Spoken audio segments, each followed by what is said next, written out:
요한복음 2장 19절로 22절까지 우리 함께 공동하십니다. 예수께서 그들에게 말씀하셨다. 이 성전을 허물어라. 그러면 내가 사흘 만에 다시 세우겠다. 그러자 이들 사람들이 말하였다. 이 성전을 짓는 데에 46해나 걸렸는데 이것을 사흘 만에 세우겠다고요? 그러나 예수께서 성전이라고 하신 것은 자기 몸을 두고 하신 말씀이다. 제자들은 예수께서 죽은 사람들 가운데서 살아나신 뒤에야 그가 말씀하신 것을 기억하고서 성경 말씀과 예수께서 하신 말씀을 믿게 되었다. 아멘. 하나님의 위대하신 분을 찬양합니다. 네. 저는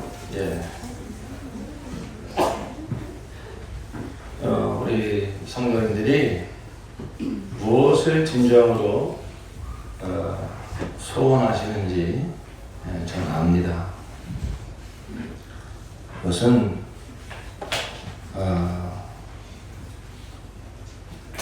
질병이 걸린 사람은 병고침 받기를 원하겠고, 자식의 문제가 있는 사람은 자식의 문제가 빨리 해결받기를 원하겠죠. 노예 또 문제가 있는 분들은 또 문제가 해결받기를 원하겠죠. 그러나 그것은 여러분들이 진정으로 원하는 소원이 아닙니다. 진정으로 원하는 소원은 주님의 얼굴을 보는 것입니다. 그것을 감각하는 정도가 각각 다르다 하지만 거듭난 성도들의 궁극적인 소원은 하나님의 얼굴을 뵙는 것, 주의 얼굴을 뵙는 것입니다.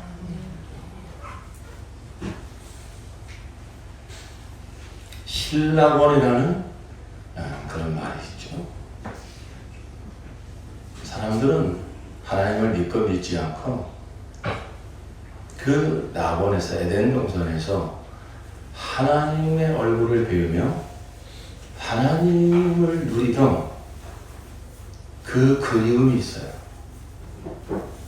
그래서 그게 뭔지 모르니까 어떤 파라다이스, 그 이상의 그 꿈들을 가지고 있죠.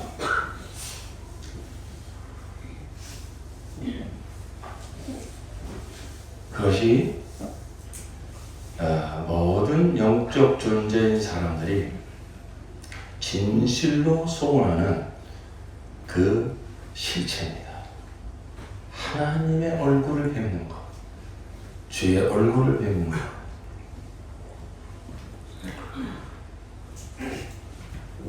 그런데 문제가 있습니다.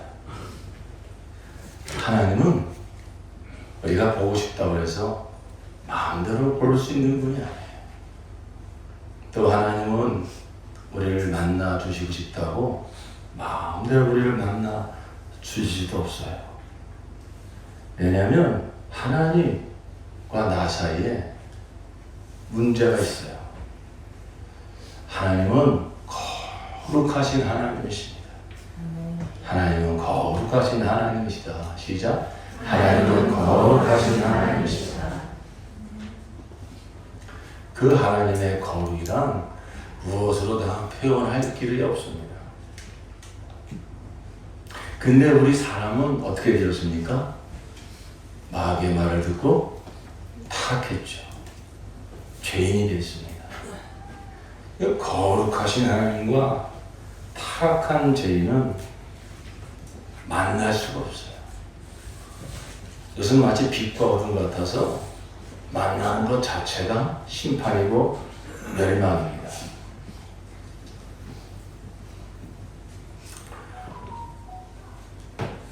그러므로 그 하나님을 우리가 다시 만나는 것, 이게 구원이고 그게 영생이고 그게 사람의 진짜 영광인데,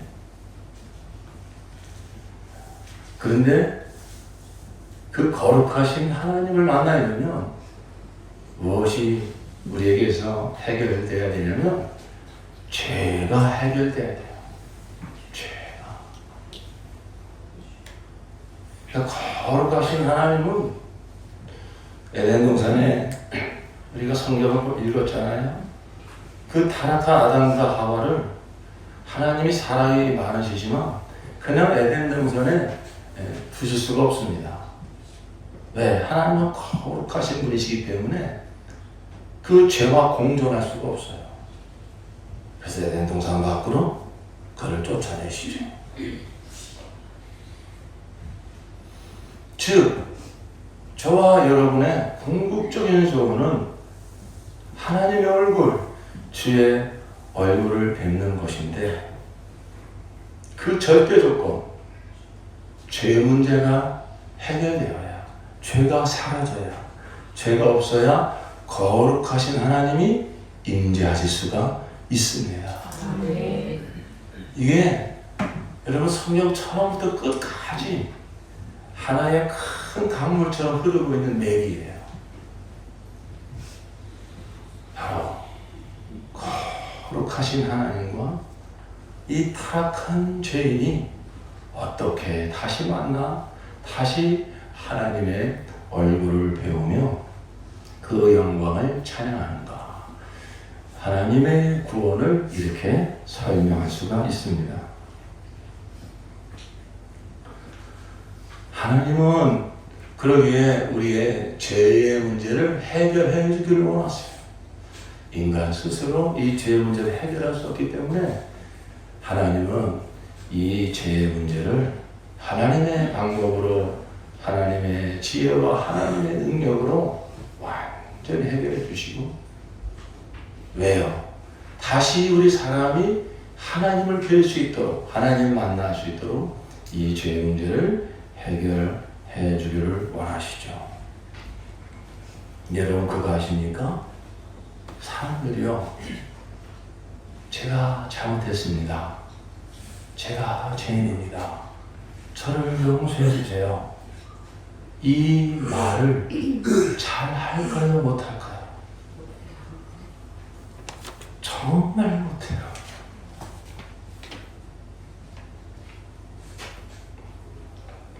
진심 어린, 조금도 변명하지 않고, 조금도 남 탓하지 않고, 제가 잘못했습니다. 저를 용서해 주세요. 이 한마디만 진실하게 할 수 있으면 하나님과의 관계도 회복이 되고 사람과의 관계도 웬만한 거 다 회복됩니다. 근데 사람들이 이걸 못해요. 이 말을 못해요. 여러분 한번 생각해 보세요. 나도 남도, 여러분 가까이 지내는 사람과의 그 관계의 갈등이 사실 이 한마디만 누가 진심으로 할 수가 있으면 대부분 해결됩니다. 그런데 이걸 못해요. 그리고 서로 하는 말이 뭡니까? 나는 잘못한 게 없고 당신 때문에 다 남 탓을 합니다.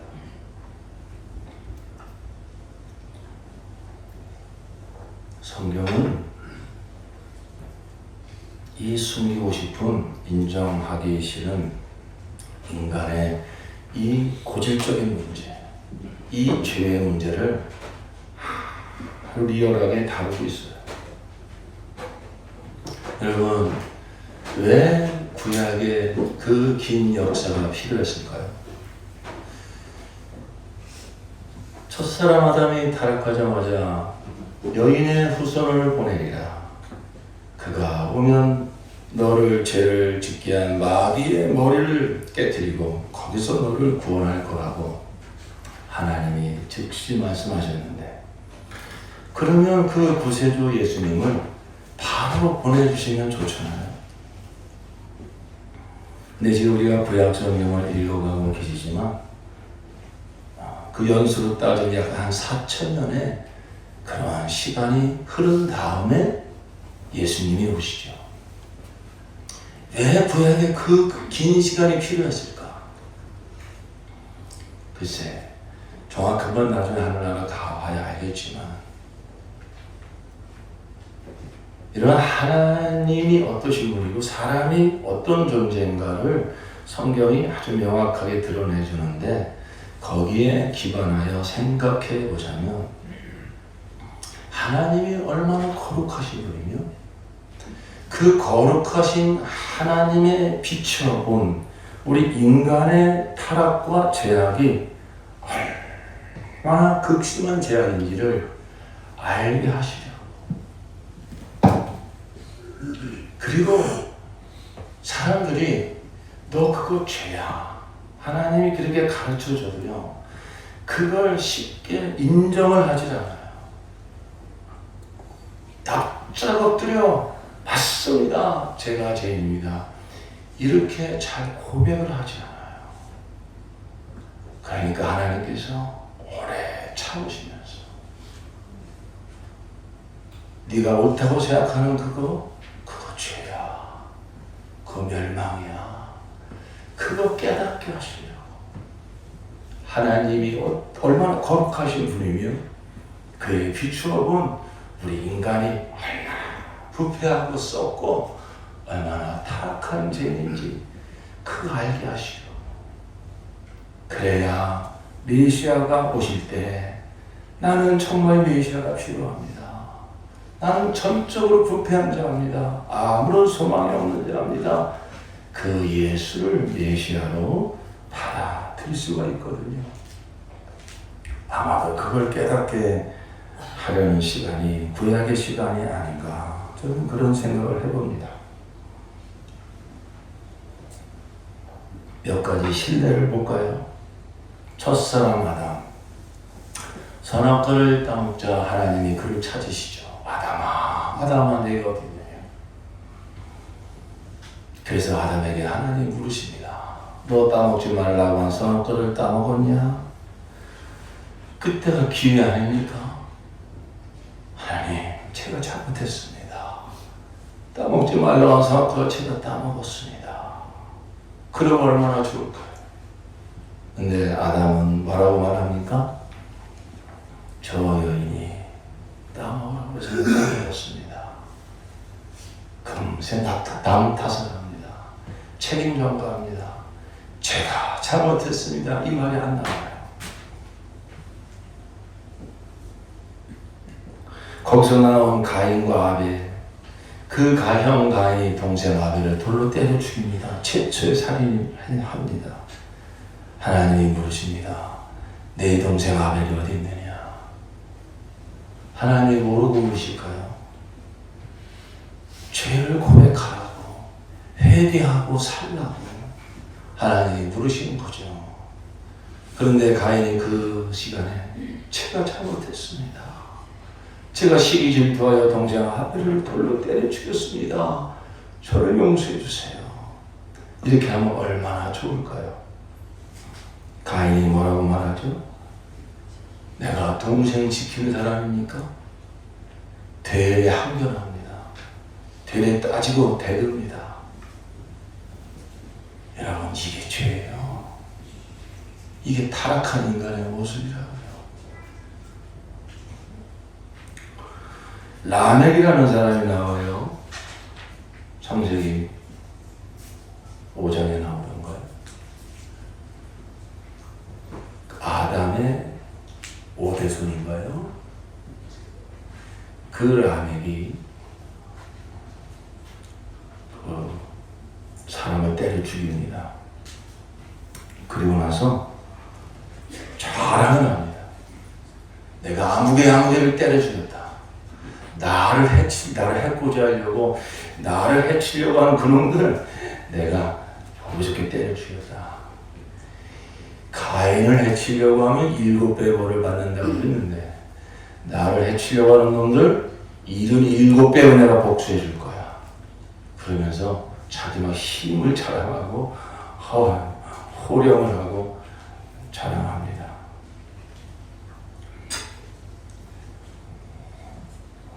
요즘 뉴스에서 비슷한 소리들 좀 듣지 않습니까? 이게 세상입니다. 하나님은 그 가운데서도 이렇게 또 세세 계열을 구별하시고 또 하나님과 동행하는 에녹과 같은 자를 또 구별하시고 그러면서 그 은혜를 베푸시죠. 그런데 얼마나 이 하나님의 은혜를 알지 못하고 점점 세상이 타락해 갔는지 얼마 지나지 않은 노아 시대가 됐을 때 하나님이 이 세상을 눈뜨고 보실 수가 없었어요. 다 썩었다는 거예요. 겉은 멀쩡하지만 썩었다는 게 뭐냐면 하나님이 원래 목적하신 사람의 모습이 하나도 남아있지 않다는 거예요. 하나님의 영광, 하나님이 모든 만물의 창조자여 하나님만이 왕이십니다. 그러면서 하나님께 영광을 돌리는 게 사람의 존재 목적인데 그런 거 온데간데 없이 다 사라지고 무엇을 먹을까 무엇을 마실까 시집가고 장가가고 전부 내가 왕이 되어서 내가 하나님이 되어서 그렇게 살려고 하는 모습이 노아 시대 때는 아주 그냥 가득하였다는 거예요. 그냥 노아 한 사람만 하나님을 생각하고 뭔가 하나님 뜻대로 살려고 하는 노아 한 사람밖에 없었다는 거예요.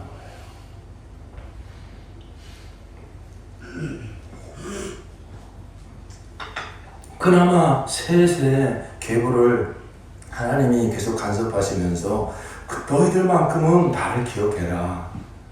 그러면서 하나님을 이렇게 생각하도록 그들의 은혜를 베푸셨지만은 노아 시대가 되니까 그들조차 다 하나님의 아들들도 세상 사람 딸들과 다 결혼했다는 건 뭐냐면 다 섞여버렸다는 것입니다. 다 세상과 섞였다는 거예요. 그래서 하나님께서 이제 노아 시대 때 불로 심판을 하시죠. 왜 이렇게 사람들이 자기가 이렇게 잘못을 하면서도 하나님이 계속 그렇게 말씀하시는데도 제가 잘못했습니다. 저를 용서해 주세요. 왜 이 말을 못하죠? 그러면 다 관계를 회복할 때 다 살아나거든요. 지금 아담의 문제, 가인의 문제, 라멕의 문제만이 아니라 저와 여러분의 문제 아닙니까? 왜 이렇게 잘못했다고 그 한마디를 왜 이렇게 못하십니까?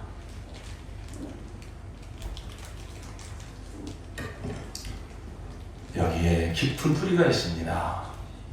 마귀가 심어놓은 깊은 죄성이 있습니다. 그게 뭔지 아십니까? 너 선악과 땅하거라. 그러면 네가 하나님 된다.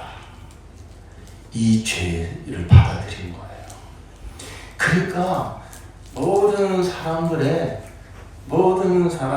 그 깊은 그 근저에는 다 영적인 죄가 있는 거예요.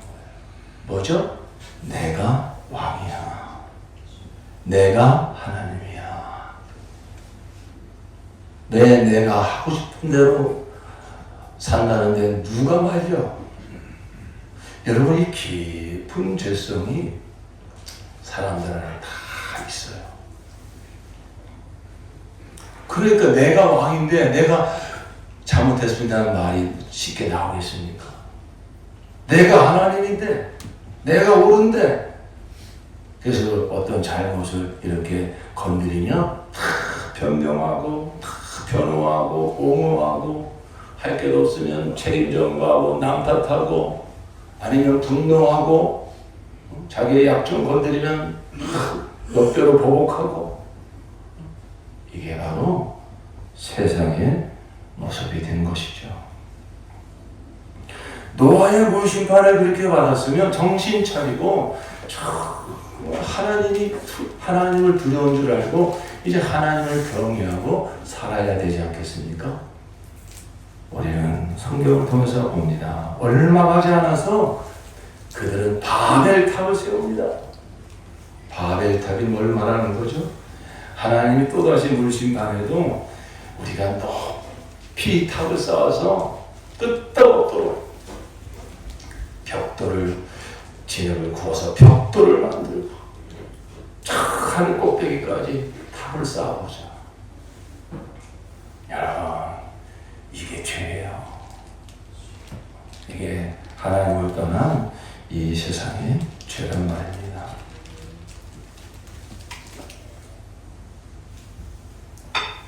그래서 하나님께서 그럼에도 불구하고 하나님은 세상을 사랑하시고 세상을 구원할 뜻을 가지고 계셨기 때문에 저 갈대아 우르에 살고 있는 아브라함이라는 사람을 불러서 이제 본격적으로 그 구원의 역사를 이루어 가시죠. 그 아브라함의 후손을 통해서 이스라엘이라고 하는 민족을 만드시고 그들을 출애굽시켜서 하나님이 가나안으로 이끌어 들이실 때에 하나님은 그 지도자 모세를 통해서 그들에게 시내산에서 율법을 주십니다.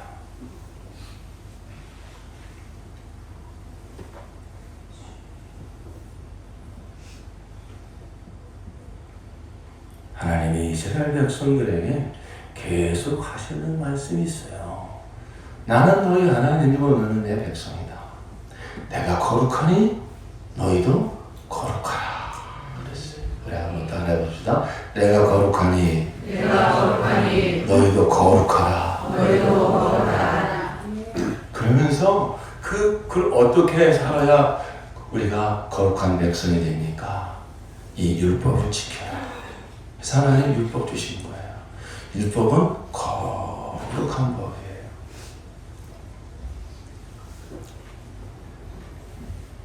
예전에 교회 처음 오신 분에게 율법이 무슨 법일까요? 그러니까 무슨 제사를 많이 지내시는 것 같아요. 밤 까는 법이니까. 밤도 이렇게 까는 법이 있잖아요. 그 밤일자가 아니라 하나님께서 내가 거룩하니 너희도 거룩하라. 어떻게 살면 거룩해집니다. 이 율법대로 살아라. 여러분, 하나님이 율법을 주신 목적이 뭘까요? 이 율법을 오해하면 바리새인 같은 사람이 되는 거예요. 하나님이 율법을 주신 것은 율법을 다 내 열심과 내 행위로 열심히 지켜서 의로워지라는 거구나, 거룩해지라는 거구나. 그게 아닙니다. 그게 아니라 바로 하나님이 어떠신 분인가를 이 율법을 통해서 알라는 것이고, 그 율법에 비추어 거룩하신 하나님의 속성을 드러내는 그 율법에 비추어 내가 얼마나 타락한 죄인인지 알라는 거예요. 그래서 그 타락한 죄에서 바로 구원할 메시아를 기다리라고 주신 법이 바로 율법이에요.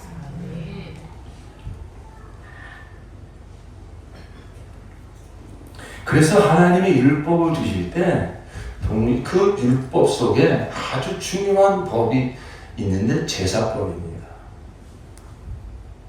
이 제사법은 뭐죠? 율법대로 율법을 무시하는 게 아닙니다. 율법대로 정말 살아야죠.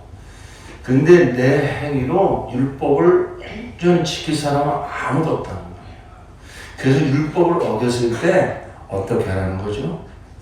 하나님께 피의 제사를 드리라는 거예요. 그리고 하나님께서 그들을 만나 주신다는 거죠.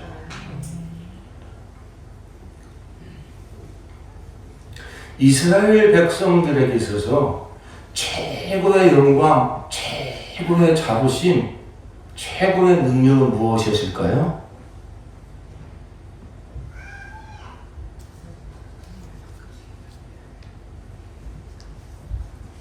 하나님의 임재입니다. 하나님의 임재. 하나님께서 광야에서 성막을 지라고 그러잖아요. 그리고 가나안 땅에 정착한 다음에는 성전을, 예루살렘 성전을 지켜야 했어요. 거기에 가장 깊은 곳에 그 율법의 대표적인 10계명을 기록한 돌판을 놓고 만나를 담은 금항아리를 놓고 아론의 쌍난 지팡이를 놓고 그걸 법궤라고 하죠. 법궤. 그래서 이스라엘 백성들이 그 성전에 나와 자신의 죄를 고백하며 그 자신의 죄값을 치르는 짐승의 그 피를 대제사장이 1년에 한 차례씩 가지고 들어가 거기서 하나님께 제사를 드릴 때 하나님은 구름으로 임재하시어서 그들을 만나 주십니다.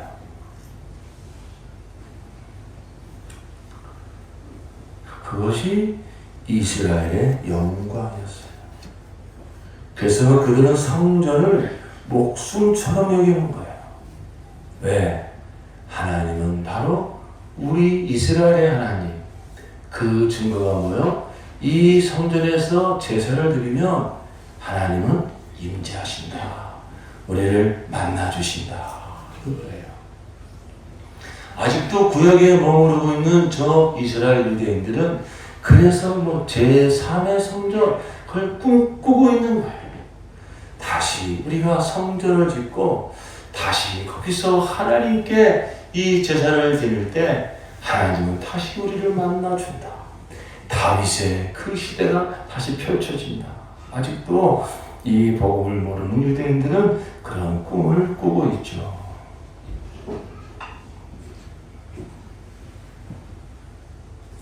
자, 이제 여러분 하나의 그림처럼 그려보세요.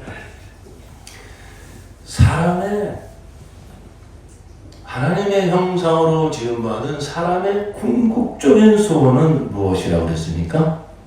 하나님의 얼굴을 뵙는 거예요. 하나님의 임재를 경험하는 거예요. 그런데 그 하나님은 거룩하신 분이기 때문에 죄가 있는 곳에 임재할 수 없어요.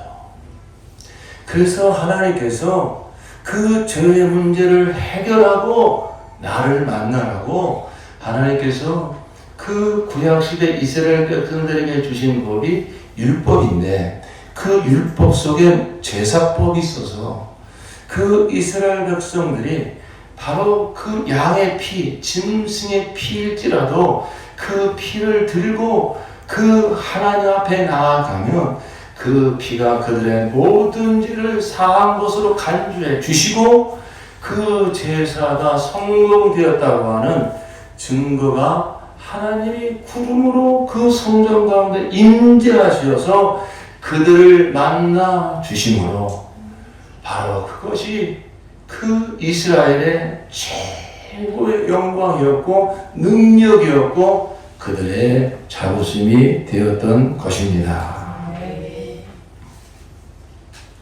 비록 구약시대의 사람이지만 하나님께서 다윗이라고 하는 사람을 그렇게 기뻐하셨어요. 왜냐하면 다윗은 하나님의 마음을 한 사람이에요. 하나님이 우리에게 주시려고 하는 진정한 복이 무엇인지 아는 사람이에요. 어릴 적부터 하나님과 늘 교제하면서 크다 보니까 하나님의 마음을 알았어요. 다윗의 간절한 소원이 무엇입니까? 왕이 되는 것입니까? 백성들로부터 칭송받는 것입니까? 세상의 부귀영화 누리는 것입니까? 다윗은 그런 자리까지도 올라갔어요. 그런데 시편 27편에 보면 그가 이런 소원을 말하고 있습니다. 하나님, 나는 오직 한 가지 소원밖에 없습니다. 내가 주의 궁전에 살면서 주의 얼굴을 보면서 주님과 교제하는 것입니다. 그가 그 우리야 밧세바, 우리야 장부를 간접살인하고 그 처 밧세바를 끌어들여 동침하는 참 큰 죄를 저질렀어요.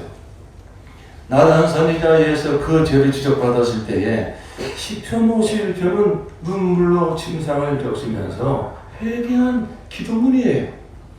여러분 그 기도문을 가만히 들여다보세요. 저 한마디 변명하지 않습니다. 하나님, 내가 지난날 뭐 잘한 거 많이 있지 않습니까? 내가 마음으로서 잠깐 뭐 그럴 수도 있는 것 아닙니까? 자기 변호하지 않습니다. 남 탓하지도 않습니다. 하나님의 판단이 옳습니다. 나는 죄악 중에 잉태한 사람입니다. 내 근본이 죄인입니다.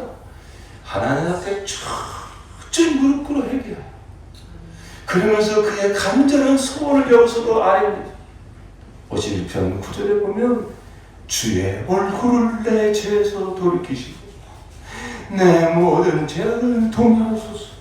11절에 나를 주 앞에서 쫓아내지 마시며 주의 성신을 내게서 거두지 마소서. 다윗의 한 가지 소원, 주의 얼굴을 뵙는 것. 주여 얼굴을 돌리지 마소서. 등 돌리지 마소서. 나를 떠나지 마소서. 조금 낮춰도 될까요?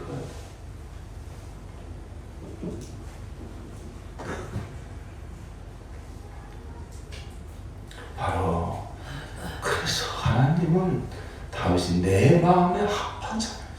하나님의 마음을 아는 사람. 하나님이 정말로 우리에게 주려고 하는 건 하나님 자신이고, 우리 사람의 진정한 영광은 하나님의 얼굴을 뵈면서 하나님의 임재 가운데 사는 거예요. 드디어 예수께서 약속하신 메시아 예수께서 이 세상에 오셨습니다. 여러분, 나중에 이제 신약 성경 들어가서 다 읽으시겠지만 예수님이 공생을 시작할 때, 또 공생을 마칠 때 예루살렘 성전에 가셔서 그 성전을 정결케 하는 이 사건을 공생의 시작과 끝에 하십니다. 그만큼 이 성전을 놓고 하나님이 하시는 말씀, 성전을 놓고 하나님이 우리에게 깨닫게 하시려고 하는 진리가 그만큼 중요하다. 어떻게 보면 구약의 역사는 성전의 역사라고 볼 수 있습니다. 다 성전을 중심에 놓고 이 성전의 거룩함을 회복할 때는 이스라엘 나라도 융성하고 하나님이 임재하시고 하나님이 그들을 책임져줬어요. 근데 이 성전이 타락할 때는 이스라엘도 망하고 하나님의 임재도 떠나갑니다. 이가봇이라는 말이 있어요. 성전이 너무 더럽혀지니까 이가봇, 하나님의 영광이 떠나다, 이런 뜻이에요. 이스라엘이 바벨론으로 포로잡혀 갔을 때 하나님이 다니엘이라는 선지자에게 그 영을 순간 이동시켜 그 예루살렘 성전을 곳곳을 돌아다니면서 보게 하시잖아요. 이 방으로 들어가도 우상을 섬기고 있고 저 방으로 들어가도 우상을 섬기고 있고, 아니 하나님만이 영광 받으셔야 될 구별된 그 성전 안에서조차 우상이 드글드글 거리고 있다는 거예요. 오늘 바로 그 실성인 나 영혼 성전, 짐승의 피가 아닌 예수의 피로 구별받고 예수의 피로 거룩함을 입은 나 영혼 성전에, 그 영혼들의 모임인 이 교회 성전에 우상이 없습니까? 오직 나의 하나님 내 구주 예수만 계십니까? 마음과 뜻과 성품과 목숨을 다하여 주님만을 섬기는 그러한 마음으로 가득 차 있습니까?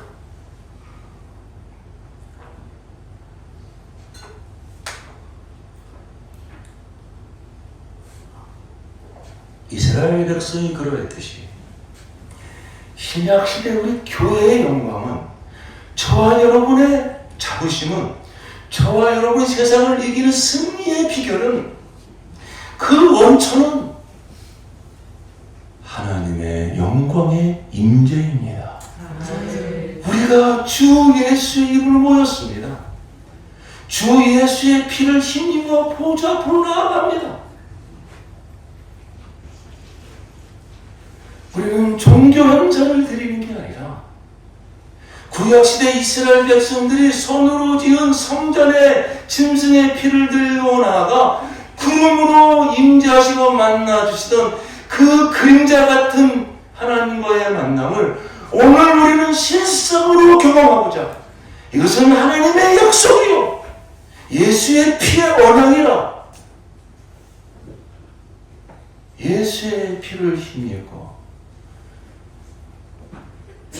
일찍 주님을 향하신 어린 양의 보좌 앞으로 우리가 그 이름을 높여 찬양하며 나아갈 때, 그 예배 가운데 주님의 영광의 임재가 있느냐 하는 것이, 그게 있어야 그 영광의 임재를 경험한 성도들이 하나님의 살아계심과 하나님의 능력과 하나님의 영광에 압도하여 세상이 두려울 것이 없고 세상이 부러울 것이 없고, 그 영광의 임재를 경험한 자들은 세상에 당당히 나아가 너희가 십자가에 달아 죽인 그 예수가 하나님의 죽은 자 가운데서 살리셔서 그를 주와 그리스도가 되게 하셨다. 주 예수를 믿으시오. 그러면 너와 내 집이 구원을 받을 것이요 천하 만민의 구원을 얻을 만한 다른 이름을 주신 일이 없으니 예수를 믿고 구원 받으라고 목숨을 내놓고 선포할 수 있는 능력은 그 주의 영광을 배웠기 때문에, 주님을 실제로 만났기 때문에 이 모든 신앙이 다 살아나고 세상을 이기는 능력이 거기서부터 나오는 줄로 믿습니다. 예수님이 그 예루살렘 성전 앞에 서셨어요. 그리고 놀라운 말씀을 하십니다. 이 성전을 허물어라. 그러면 내가 사흘 만에 다시 세우겠다. 이스라엘 백성들, 유대인들에게 있어서 이 예루살렘 성전은 목숨과 같은 거예요. 그들이 막 로마의 핍박을 받고 제국들의 막 포로로 잡혀간다 할지라도 하나님, 우리 하나님, 그 증거가 뭐예요? 예루살렘 성전, 거기서 제사 드리면 하나님 우리 만나주신다. 이 자부심 하나 가지고 그들이 살아왔는데, 예수께서 그 성전을 헐어버리라고 하니까 얼마나 충격적인 이 말씀인지 몰라요. 우리가 볼 때는 뭐 그럴 수도 있지 그럴지 모르지만 유대인들의 입장에서는 그건 충격적인 소리입니다. 그래서 예수님을 나중에 막 그 공의에 고발을 하고 십자가에 죽일 때 그 제목 중에 하나가 뭐죠? 저가 성전을 헐려간 자라고. 그들에게서는 이건 완전히 신성고독이고요, 능지처참한 그런 말을 한 것이죠.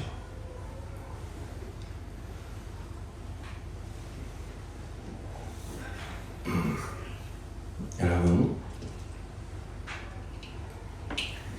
이 요한복음 2장 19절에 이 성전 헐어버려라, 내가 3일 만에 다시 세우려고 하는 말씀은 그 대전환이 일어나는, 구약에서 신약으로 넘어오는 그림자로 하나님의 얼굴을 뵙는 데서 영과 진리로 이제는 성령 안에서 하나님의 얼굴을 배우는 이 비유에서 실제로 넘어오는 대전환점이 되는 사건. 요한복음 4장에 가면 예수님께서 사마리아 여인을 만나 이런저런 이야기를 하시다가 갑자기 뜬금없는 말씀을 하시죠.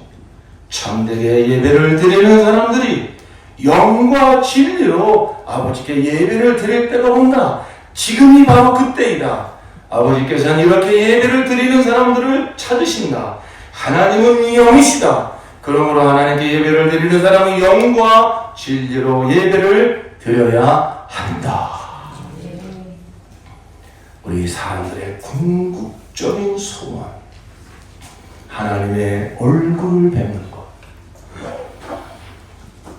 그것을 가로막는 궁극적이고 절대적인 문제, 죄사함, 거룩하신 하나님을 배우려면 이 죄의 문제가 완전히 해결을 받아야 돼요. 하나님이 약속하신 그 하나님과의 만남은 그게 영생이고 그게 영광인데, 저 이스라엘 백성들이 그 예루살렘 성에서 만나는 그 수준이 아니라 그건 모형이요, 그건 그림자요, 비유라. 그 실상이 무엇이냐면 짐승의 피가 아닌 예수의 피로 우리의 모든 죄를 다 사하여 주시고, 그 예수의 피 뿌림 받은 그 영혼이 거룩한 성전이 되어서, 그리고 그 안에 하나님의 성령께서 하나님의 영광으로 임재하시어서 바로 그 영혼 성전에서 하나님의 영광을 배우는 것, 그 영혼들의 모임인 교회의 예배 가운데 하나님의 영광의 임재가 나타나는 것, 이것이 바로 실상입니다. 이것이 실제인 것입니다. 여러분, 초대교회 성도들이 그 어마어마한 로마 제국을 무릎을 꿇리고 승리하셨던 비결이 무엇일까요? 주의 얼굴을 뵌 거예요. 여러분, 사도행전 1, 2, 3장을 쭉 읽어가실 때 바로 약속하신 대로 그 요엘 선지자가 약속하신 대로 너희가 지금 우리가 낮에 술이 취했다고 우리를 힐문하는데 그게 아니다. 요엘 선지자에게 약속한 대로 그 새로운 영, 성령이 우리에게 임하여 우리가 그 하나님의 영광을 배웠고 그 영광에 사로잡혀 바로 우리가 방언을 말하며 너에게 이 복음을 전하노라. 우리의 이 변화된 모습은 약속한 하나님의 약속의 성령으로 말미암아 우리에게 이루어진 증거라고 담대하게 선포하고 있지 않습니까? 초대교회 성도들은 목숨을 걸고 그들은 예배의 자리를 보였어요. 그들이 하는 일이 단순한 종교 행사였다면 그들이 목숨을 걸고 그렇게 모일 이유가 없습니다. 그런데 그들이 목숨을 걸면서까지 그렇게 카타콤 지하 동굴을 파면서까지 그 모임 자리에 발각이 되며 굶주린 사자의 먹이가 되고 참수를 당하고 화형을 당할지라도 그들이 그렇게 모였던 이유가 뭡니까? 그들이 모여 예수의 피를 힘입어 예수의 이름을 높여 찬양하며 경배할 때 그들의 예배 가운데는 실제로 하나님의 영광의 임재가 넘쳐났던 것입니다. 그 기쁨을 막을 자가 없어요. 그 하나님의 임재를 경험하는 데서 오는 그 영혼에서 넘쳐나는 그 영광과 그 능력과 그 소망을 세상이 멈출 수가 없습니다. 스데반 집사님은 돌에 맞아 순교하면서도 일찍 죽임을 당하신 어린 양 그 보호자에서 자신의 영혼을 받아주시게 벌떡 일어나시는 예수님을 봅니다. 그 주의 영광의 임재가 그 영혼 가운데 임합니다. 그러자 그 얼굴이 해처럼 빛나며 예수님이 하셨던 말씀 똑같이 하면서 아버지여 내 영혼을 받으시옵소서. 저들의 죄를 저들에게 돌리지 마옵소서. 여러분, 가시 하나만 찔려도 아파서 어쩔 줄 모르는데 돌에 짓이김을 당하면서 죽어가면서 어떻게 그런 말을 할 수 있죠? 어떻게 어떻게 그런 용서를 선포할 수 있죠? 하나님의 영광의 임재에 사로잡힌 거예요. 그 영혼이 하나님의 영광의 임재에 사로잡히니까 육체의 고통도 넉넉히 이길 수 있었으며 자기를 죽이는 죄인들을 향해서도 용서의 메시지를 선포할 수 있었던 것입니다.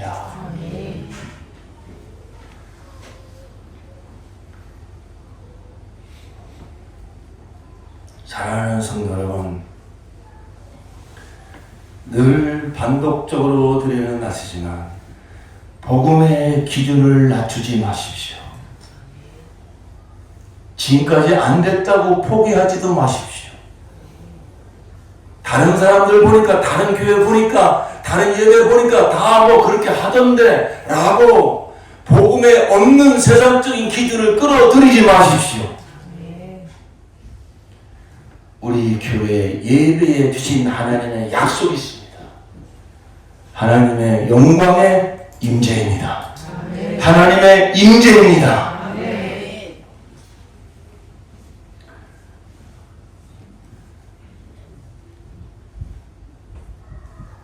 그렇기 때문에 죄를 해결하십시오. 하나님이 그 영광으로 임재하기를 원하시는 건 우리가 원하는 것보다 하나님이 훨씬 더 원하십니다.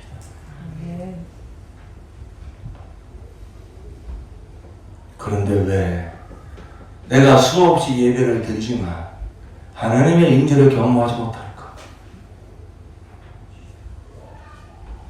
예배 순서에 문제가 있습니까? 멋있는 성가대가 없어서 그렇습니까? 궁극적인 문제는 하나입니다. 거룩하신 하나님이 신약시대가 되었다고 해서 거룩이 사라진 겁니까? 아니요. 더 실제 속에 임하셨죠. 그래서 예수님이 예배할 때 뭘로 예배하라고요? 영과 진리로 예배하라고요. 겉모습만이 아니라 우리의 마음, 생각, 영 깊은 곳에서부터 예수의 피를 힘입고 거룩함을 힘입고 죄악이 있다면 예수의 피를 힘입어 진실로 회개하여 제가 잘못했습니다. 저를 용서해 주세요. 단순히 제사함 받고 마음 편해지려는 차원이 아니지 않습니까? 내 영혼의 간절한 소원, 주의 얼굴 뵙는 것입니다. 주님 만나는 것입니다. 오늘날 이 예배를 통하여 주님 만나야 나 살 수 있습니다. 내 영혼의 간절한 소원, 나의 한 가지 소원 이것밖에 없습니다.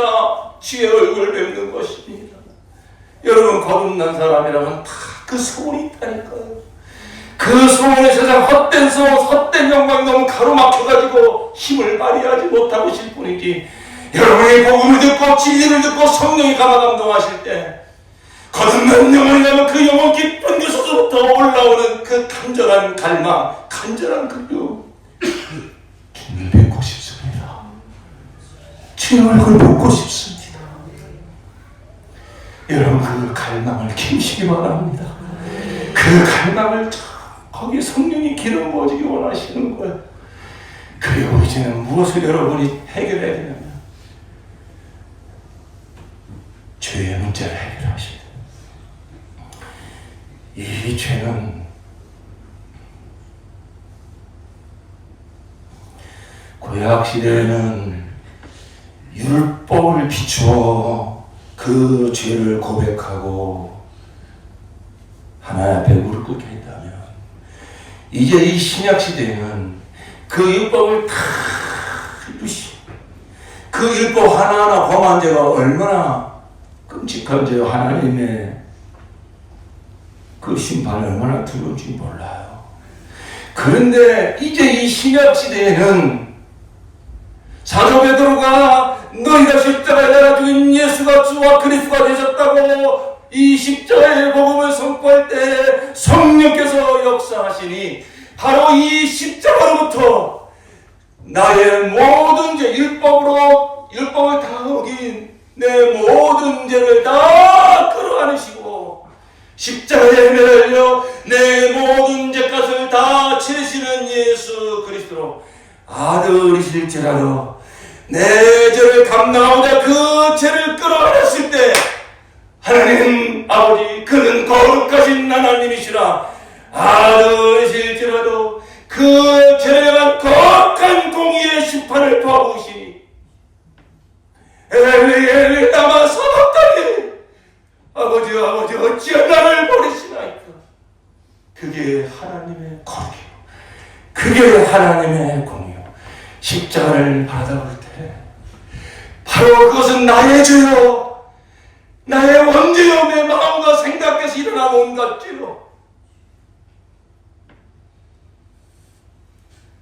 하나님이 앉으셔야 될 그 자리에 나를 앉혀놓고 자아를 앉혀놓고 내 욕망과 내 소원과 내 이기심과 내 교만을 앉혀놓고 내가 영광 받으려고 했던 그 모든 죄악을 내 구주 예수께서 십자가에 다 끌어안고 죽어가시는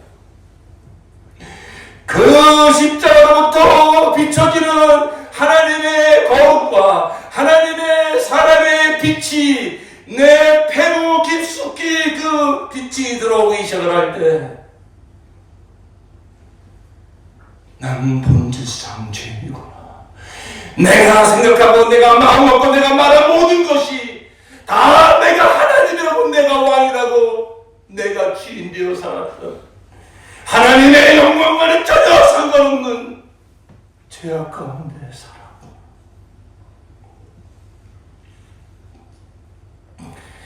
그 십자가로부터 비춰져 다만 율법으로만 하나님의 거룩한 빛이 비춰졌다면 다 멸망입니다. 소망 없습니다. 그러나 하나님은 우리를 율법으로 묶어서 십자가로 끌고 가 십자가를 바라보게 하십니다. 그 하나님의 거룩함이 얼마나 이 놀라우신지 죄를 향한 하나님의 공의로운 심판이 얼마나 두렵고 무서운지 보게 하십니다. 그런데 동시에 그것은 하나님의 사랑이라 십자가는 하나님의 사랑이라 그 죄를 나에게 물리시는 것이 아니라 그 아들에게 다 담당케 하시어서 누구든지 그를 믿는 자마다 모든 죄 사함받고 구원받는 놀라운 역사를 십자가에서 이루어 주셨습니다. 이 십자가 복음으로 비침을 받으셔야 돼요. 성령께서는 왜 이렇게 우리 사명교회에 4개의 십자가의 복음을 영화롭게 하라고 말씀하고 계시는가? 이 십자가의 복음이 영화롭게 되기 위해서는 우리의 분명한 목표가 있잖아요. 성도 한 사람 한 사람이 예수님 한 분이면 충분한 삶을 살아가는 것이고 그러나 성도들이 목장으로 모일 때 교회로 모일 때 하나님의 영광스러운 임재를 충만히 경험하게 되는 것입니다. 만약에 우리의 예배가 더 나아지지 못하고 숫자는 더 늘어나고 예배당은 혹시 확장하여 짓는다 할지라도 아무 의미 없습니다.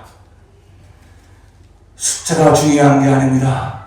건물이 중요한 게 아닙니다. 하나님이 십자가를 통해서 우리에게 주신 영광스러운 약속이 있으니 내가 너를 만나 주리라.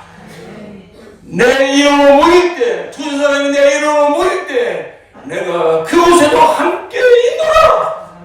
여러분, 우리의 예배가 단순한 종교 행사가 우리가 정말로 그런 믿음을 가지고 그런 약속을 붙들고 정말로 내 안에 있는 이 모든 죄를 진실로 해결받기를 원하여 예수의 피를 힘입어 진실로 회개하고 남 탓하지 말고 책임 전가하지 말고 자기 변명하지 말고 내 마음과 생각과 입술과 모든 관계 속에서 습관 속에서 영적인 죄든 습관적인 죄든 행위적인 죄든 그 죄가 일어날 때 이 죄가 하나님의 임재를 가로막는 원수구나. 이 죄 때문에 거룩까지 하나님이 내 심령에 우리 가정의 목장과 교회에 임재하지 못하는 것. 내가 혹시 아간과 같은 자는 아닌가? 여호수아가 이끄는 이스라엘 군대가 그 어마어마한 여력성을 무너뜨렸지만 그 옆에 있는 작은 아이 성을 무너뜨리지 못했습니다. 이유가 무엇입니까? 그 여리고성에서 그 재물을 도둑질한 아갈이라는 한 사람이 있었어요. 그 아갈이라는 한 사람의 죄 때문에 그 아이 성을 무너뜨리지 못했어요. 하나님께서 우리 사명교회에 이와 같이 십자가 복음의 사명을 붙들고 그 복음을 영원롭게 하겠다고 하는 우리 사명교회, 우리 목장에 하나님이 주신 영원한 최고의 복었다면 하나님의 영광의 인재 아니겠습니까? 우리가 볼 때마다 하나님의 영광의 인재를 우리가 누릴 수 있다면 이 목장에 우리 교회에 오는 영혼들마다 이게 뭐야? 이게 뭐야? 그 경외심, 그 두려움, 그 떨림, 이 영적인 거 사람들은 다 느낄 수 있다고요. 우리가 서로 친절히 대하고 서로 존경하고 다 해야 됩니다. 거기서 멈추는 것이 아니라 그런 종교적인 행위에서 멈추는 것이 아니라 실제로 살아계신 하나님의 영광의 인재가